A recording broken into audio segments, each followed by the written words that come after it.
اب اگر وہ تسبیح کرنے والوں میں سے نہ ہوتے فلولا انہ کان من المسبحین للبث فی بطنہ الی یوم یبعثون، تو قیامت کے دن تک اسی مچھلی کے پیٹ میں رہتے. بہت بڑا سبق ہے اس میں.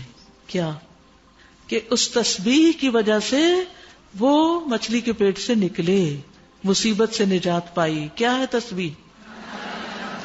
لا الہ الا انت سبحانک انی کنت من الظالمین. ایک طرف اللہ کی پاکی بیان کی، دوسری طرف اپنی غلطی کا اعتراف کیا.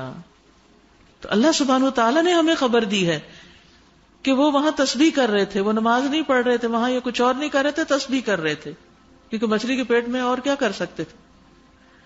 اور یہ تسبیح کرنا ہی ان کی نجات کا سبب بن گیا. تو یاد رکھیے، انسان کا نیک عمل اس کے کرنے والے کو اٹھا کھڑا کرتا ہے.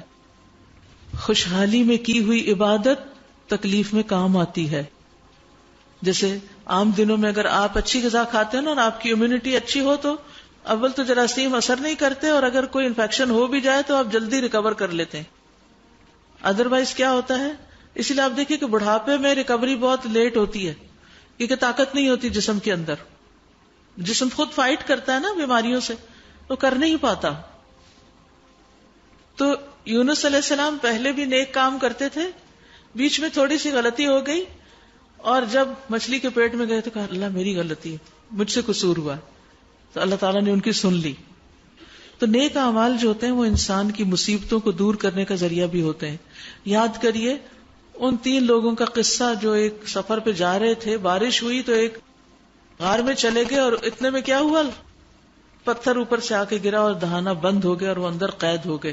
تینوں نے زور لگایا، پتھر ہلنے کا نام نہیں لے رہا تھا. اب موت یقینی تھی تو انہوں نے کیا کرنا شروع کیا، دعا کرنی شروع کی. دعا کیسے کی؟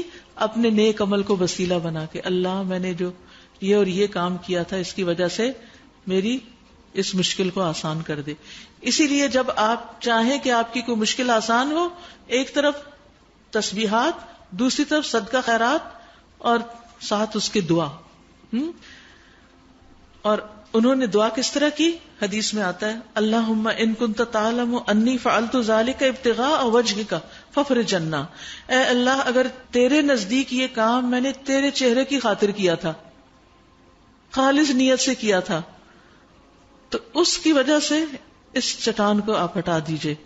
چنانچہ وہ چٹان ہٹا دی گئی. تو نیک اعمال انسان کے لیے دنیا میں بھی بڑی بڑی چٹانوں کو ہٹانے کا ذریعہ بن جاتے ہیں. ہم اکثر کہتے ہیں نا بندش ہے، رکاوٹ ہے، کہتے ہیں نا. کوئی بندہ ہی ہوگا جو کہے کہ کوئی رکاوٹ نہیں ہے میری زندگی میں. کوئی کچھ بھی نہیں کر سکتا. آپ ٹھیک ہو جائیں، خود اپنی غلطیوں کا اعتراف کر لیں، اللہ کی تسبیح کریں، صدقہ خیرات کریں، اور اگلی زندگی کو اچھا گزارنے کا عہد کریں، تو بندشیں دور ہو جائیں گی.